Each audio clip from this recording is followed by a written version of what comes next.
Welcome to sweet stories upcoming రివ్యూలోకి వెళ్ళిపోదాం. నిషా వాళ్ళ పేరెంట్స్ హర్షవర్ధన్ ఇంటికి వచ్చి ఖచ్చితంగా నిషా శ్రీమంతాన్ని జరిపించాలి అని ఫోర్స్ చేస్తూ ఉంటే ప్రేమ్ ఆలోచనలో పడతాడు. చామంతి వైపు చూస్తాడు. చూస్తూ, చామ్, నువ్వు నేను కట్టిన తాళిని నీ మెళ్ళో ఉంచుకున్నావు, కానీ ఆ విషయాన్ని బయట పెట్టడం లేదు. కాబట్టి ఈసారి నీకు థర్డ్ ఛాన్స్ ఇస్తున్నాను. ఇప్పుడు కావాలనే నీ నోటి నిండే మన పెళ్ళయింది అని వినాలి అంటే ఈ శ్రీమంతానికి నేను ఒప్పుకుంటాను. అప్పుడు నువ్వు ఖచ్చితంగా నీ నోట్లో నిండి నిజం చెప్తావని. నాన్నగారు, వాళ్ళు అడిగిన దానిలో తప్పేముంది? సాంప్రదాయం అంటున్నారు కదా, కాబట్టి మనం శ్రీమంతం జరిపిద్దాం నిషాది. మీరు దగ్గరుండి జరిపించండి, నేను సహాయం చేస్తానని చెప్పి ప్రేమ్ రివర్స్లో మాట్లాడేసరికి ఒక్కసారిగా చామంతి, చంద్రిక, హర్షవర్ధన్ షాక్లో ఉండిపోతారు. రమాదేవి, రోజా మాత్రం చాలా హ్యాపీగా ఫీల్ అవుతారు. అలా ఇంకా ఈవినింగ్ శ్రీమంతం చేయాలని చుట్టాలందరినీ ఇంటికి తీసుకొచ్చి అన్ని అరేంజ్మెంట్స్ అయితే చేయడం అయితే స్టార్ట్ చేస్తారు. సో అందరూ హడావిడిగా ఫంక్షన్ ఏర్పాట్లు చేస్తూ ఉంటే చామంతి చాలా డల్గా ఉంటుంది. అప్పుడే కరెక్ట్గా రోజా ఇంకా అలా నిషానైతే పక్కకి తీసుకొస్తుంది. ఇప్పుడు ఆ చామంతిని ఈ ఇంట్లో నుండి పర్మనెంట్గా పంపించేయడమే మన టార్గెట్ అని అంటుంది. ఎందుకక్క, ఇప్పుడు అది ఇంట్లో ఉంటే ఏంటి, లేకపోతే ఏంటి? ప్రేమ్ నన్ను భార్యగా ఒప్పుకుంటే దాన్ని కళ్ళ ముందే నేను ప్రేమ్ భార్యగా ఉంటూ ఇంకా ఇంకా తన్ని జెలస్గా ఫీల్ అయ్యేలా చేస్తాను కదా అని అంటుంది. నిషా, నీకు ఒకటి అర్థం కావట్లేదు. ఇన్ని చూసావు, ఇంకా చామంతి గురించి నీకు తెలీదా? ఒక్కసారి అది ఫిక్స్ అయిందంటే నిన్ను పక్కకి తోసేసి మరీ ప్రేమ్ భార్యగా నిలబడడానికి దానికి ఒక్క సెకండ్ చాలదు. అలాంటప్పుడు ఇంకా ఇంకా నువ్వు తన్ని లైట్గా తీసుకోకూడదు నిషా. అది ఇంట్లో ఉండకపోతేనే నీకు మంచిది, అందరికీ మంచిది అని అంటారు. అవునులే అక్క, నువ్వు చెప్పింది కూడా కరెక్టే. అయితే ఏం చేద్దామని అంటారు. మీ ఇంట్లో ఒక సాంప్రదాయం ఉందని చెప్పు అని ఒక ప్లాన్ చెప్తుంది రోజా. ఓకే అని చెప్పి నిషా రమాదేవి దగ్గరికి వెళ్తుంది. వెళ్ళి, ఆంటీ, మా ఇంట్లో ఒక సాంప్రదాయం ఉంది. శ్రీమంతం రోజు ప్రెగ్నెంట్గా ఉన్న లేడీకి కుంకుమ పువ్వు వేసి పాలల్లో కలిపిచ్చి తాగించాలి, అది కూడా అత్తయ్యే తాగించాలి అని ఒక రూల్ ఉంది అని చెప్పేసరికి వెంటనే రమాదేవి, చామంతి చామంతి, ఈ సాంప్రదాయం విన్నావు కదా, పాలల్లో కుంకుమ పువ్వు వేసి తీసుకురా, వెళ్ళు అని అంటుంది. వెళ్తాను అని చెప్పి పాపం చామంతి ఇంకా అలా రూమ్లోకి, కిచెన్లోకి వెళ్ళాలనుకుంటుంది. కానీ అక్కడ ఏం జరుగుతుందంటే చామంతి కంటే ముందే రోజా ఆ కిచెన్లోకి వెళ్ళి కిచెన్లో ఉన్న కుంకుమ పువ్వు బాక్స్ని విషంతో రీప్లేస్ చేస్తుంది. సో అక్కడ విషం అంటే కుంకుమ పువ్వులో పాయిజన్ ఉంటుంది, పాయిజనస్ కుంకుమ పువ్వు. అది అక్కడ ఉండేసరికి చామంతికి డిఫరెన్స్ తెలియదు కదా. సో ఆ పాయిజన్ కలిసిన కుంకుమ పువ్వుని పాలల్లో వేసి కలిపి తీసుకొని వస్తుంది. ఇంకా ఇదిగోండి అమ్మగారు మీరు చెప్పినట్టు అని చెప్పి రమాదేవి చేతికిచ్చేసరికి ఆగండి అత్తయ్య అని అంటుంది రోజా. ఒక్కసారిగా అందరూ రోజా వైపు చూస్తూ ఉంటారు. ఏమైంది రోజా అని అడుగుతుంది రమాదేవి. అత్తయ్య, ఈ పాలను చూస్తుంటే నాకేదో తేడా కొడుతుంది. కుంకుమ పువ్వు వేస్తే ఎల్లో కలర్లో రావాలి కదా, కానీ ఇదేంటి ఇలా రెడ్ కలర్లో వచ్చింది అని అంటుంది. లేదమ్మా, నేను కుంకుమ పువ్వే వేశాను అని చెప్తుంది చామంతి. ఏమో, కుంకుమ పువ్వు వేసావో లేకపోతే నిషాపై జలస్తో ఏ విషయమై కలిపావో ఎవరికి తెలుసు అని అంటుంది రోజా. ఒక్కసారిగా చామంతి షాక్లో ఉండిపోతుంది. అమ్మా, నేను అలా చేసే దాన్ని కాదు, నాకు అది అవసరం కూడా లేదు, నేనెందుకు అలా చేస్తాను అని అంటారు. ఏమో, నువ్వు నిజం చెప్తున్నావో అబద్ధం చెప్తున్నావో తెలియాలంటే మాకు సాక్ష్యం ఉండాలి కదా అని అంటారు. వెంటనే చామంతి, అయితే ఇవ్వండమ్మా, ఆ పాలని నేను తాగుతాను, అప్పుడు మీకు సాక్ష్యం ఉంటుంది కదా అని అంటుంది.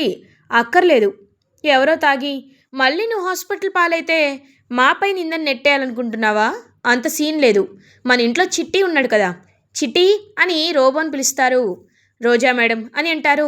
చిట్టి, నీకు ఈ పాలల్లో విషం ఉందో లేదో స్కాన్ చేసే ఇంటెలిజెన్స్ ఉంది కదా, కాబట్టి ఒకసారి స్కాన్ చేసి ఈ పాలల్లో నిజంగా విషం కలిసిందో లేదో చెప్పు అని అంటుంది. వెంటనే చిట్టి స్కాన్ చేస్తాడు. స్కాన్ చేసి ఎస్, ఈ పాలల్లో విషం కలిసింది అని చెప్తాడు. ఒక్కసారిగా ఇంకా అలా చామంతి వీళ్ళందరూ అయితే షాక్లో ఉండిపోతారు. ఇంకా షాకింగ్గా చూస్తూ ఉంటే అప్పుడే రమాదేవి వచ్చి చామంతి చెంప పగలగొడుతుంది. ఎంత నమ్మానే నిన్ను, ఈ ఇంట్లో నమ్మకంగా ఉంటానని చెప్తూ ఇలా నా చిన్న కోడల్ని చంపేయాలనుకుంటావే నువ్వు అని అంటుంది రమాదేవి. అమ్మ నేను నిజంగా కలపలేదమ్మా అని అంటుంటే, ఏయ్ ఇప్పుడే ఇలా ఉన్నావంటే నువ్వింకా ఈ ఇంట్లోనే ఉంటే నా కోడలికి ప్రమాదమే జరుగుతుంది, పోవే మర్యాదగా పోవే అని చెప్పి ఇంకా అలా చామంతిని గెంటేయాలని చూస్తుంటే రమా ఒక్క నిమిషం అని అంటారు హర్షవర్ధన్. ఒక్కసారిగా ఇంకా అందరూ అలా చూస్తూ ఉంటారు. పాపం ప్రేమ్ కూడా చామి తప్పు చేసుండదని అంతా చెప్తున్నా ఇంకా రమాదేవి స్టబాన్ కాబట్టి ఖచ్చితంగా పంపించేయాలని అనుకుంటుంది కాబట్టి ఇంకా అలా తను చాలా మొండిగా పంపించాలనుకుంటుంటే రమా అని చెప్పి ఒక్కసారిగా గట్టిగా పిలుస్తారు హర్షవర్ధన్. ఇంక వెంటనే రమాదేవి అయితే అలా ఆగిపోతుంది. హర్ష ఇంకా దీన్ని సమర్థించాలని చూడొద్దు హర్ష నువ్వు అని అంటుంది.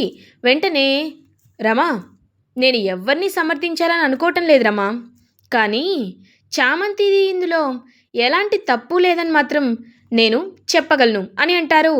అదేంటి మావయ్య, కళ్ళ ముందే ఇంత పెద్ద సాక్ష్యం కనబడుతుంటే మీరు ఇంకా తందే కరెక్ట్ అని ఎలా చెప్తున్నారు, ఇంకా ఈ పని పిల్లకే మీరు ఎలా సపోర్ట్ చేస్తారు అని అంటుంది రోజా. ఉందమ్మా నా దగ్గర అతిపెద్ద ప్రూఫ్ ఉంది, కానీ ఇప్పుడు ఆ ప్రూఫ్ని బయట పెట్టాలా లేదా అని ఆలోచిస్తున్నాను అంతే అని అంటారు. ఏం మాట్లాడుతున్నారు, నాకేమీ అర్థం కావట్లేదే అని అనుకుంటుంది రోజా. ఇంక వెంటనే అలా రోజా అయితే చూస్తూ ఉంటుందన్నమాట.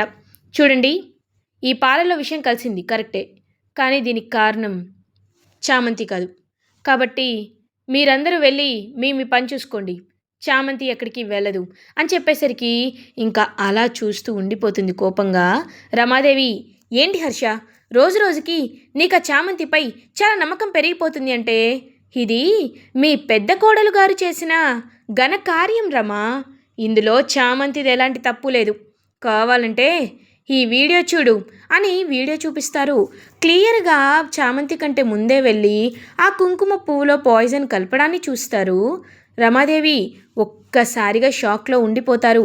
వెంటనే ఇంకా నిషా కూడా టెన్షన్ అవుతూ ఉంటుంది. ఎందుకు రోజా ఇలా చేసావు అని అడుగుతారు. అత్తయ్య నేను ఆ చామంతిని బయటికి పంపించడానికే ఇలా చేశాను అత్తయ్య, అంతేకాని నేనేదో కావాలని చేయలేదు అని అంటారు. అవునంటీ, అక్క కావాలని చేయలేదు, ముందు నాకు ఈ ప్లాన్ చెప్పాకే అక్క ఇలా చేసింది అని అంటుంది నిషా కూడా. ఛీ, ఇలా చెప్పడానికి మీకు ఏమాత్రం సిగ్గుగా అనిపించటం లేదా అని అంటాడు ప్రేమ్. వెంటనే ప్రేమ్ అని అంటుంది నిషా. ఛీ, ఒక్క మాట మాట్లాడావో ఏం చేస్తానో నాకే తెలీదు, పోనీలే అని శ్రీమంతం జరిపిస్తూ ఉంటే చామ్నే బయటికి పంపించాలనుకుంటున్నావా? చూడు, నేను ఇప్పుడు చెప్తున్నా, చామంతి ప్లేస్ ఈ ఇంట్లో పర్మనెంట్, నువ్వే టెంపరరీ. ఏదో ఒక రోజు నువ్వు ఈ ఇంట్లో నుండి వెళ్ళిపోవాల్సిందే, గుర్తు పెట్టుకో అని చాలా గట్టిగా చెప్పి ఇంక ప్రేమ్ అయితే అక్కడి నుండి వెళ్ళిపోతాడు. ఇంక అలా చామంతి చాలా కోపంగా రోజా వైపు చూస్తూ, ఛీ, ఇంతకు మించి దిగజారవనుకున్న ప్రతిసారి నువ్వు నన్ను రాంగ్ అని ప్రూవ్ చేస్తూనే ఉన్నావు, నీది ఒక బ్రతికేనా అని చెప్పి అక్కడి నుండి వెళ్ళిపోతుంది. ఇంక అలా రోజా ప్లాన్ బిడిసికొట్టింది అనుకుంటూ అక్కడి నుండి వెళ్ళిపోతుంది. ఇంకా అలా చామంతి ఏమో పాపం వర్క్ చేసుకుంటూ ఉంటే ప్రేమ్ చామంతి దగ్గరికి వస్తాడు. అక్కడేవో కావాలంట, ఇస్తావా మరి అని అంటారు. మీరే తీసుకెళ్ళండి బాబు, అంతా భుజాలపై మోస్తానన్నారు కదా, తీసుకెళ్ళండి అని కోపంగా అంటుంది. ఏంటి కోపంగా ఉన్నావా అని అడుగుతారు. కోపం నాకెందుకుంటుంది బాబు, నాకెందుకుంటుంది, మీ కాబోయే భార్య శ్రీమంతం జరిపించుకోండి అని అంటుంది. ఏంటి ఆ నిషా నా కాబోయే భార్య అని నువ్వు ఫిక్స్ అవుతున్నావా అని అంటారు. మీరు చేసే ప్రవర్తనని చూస్తుంటే అలాగే అనిపిస్తుంది బాబు అని అంటుంది. వెంటనే చామంతి దగ్గరికి వచ్చి చామంతి చేపట్టుకుని, చూడు ఆ నిషా ఏం చేసినా, ఎంత నాకు భార్య అవ్వాలని ప్రయత్నించినా నా మనసులో ఎప్పటికీ నువ్వే ఉంటావు నిజం చెప్పు, ఇప్పుడు కూడా నువ్వు నాకేమీ చెప్పాలనుకోవటం లేదా అని అడుగుతాడు ప్రేమ్. ఇంక వెంటనే అలా చూస్తూ ఉండిపోతుందనమాట చామంతి. ఇంకా అప్పుడే కరెక్ట్గా అక్కడికి హర్షవర్ధన్ వాళ్ళు వచ్చేసరికి ఇంక చామంతి ఏమి చెప్పకుండా అక్కడి వెళ్ళిపోతుంది. అయ్యో, మళ్ళీ మిస్ అయిపోయింది, ఇంకో 2 ఛాన్సులు ఉన్నాయి కదా అని ఆలోచిస్తూ ఉంటాడు ప్రేమ్. అప్పుడే చిట్టి రోబో వస్తాడు. ఏంటి ప్రేమ్, నిజం చెప్పిందా అని అడుగుతారు.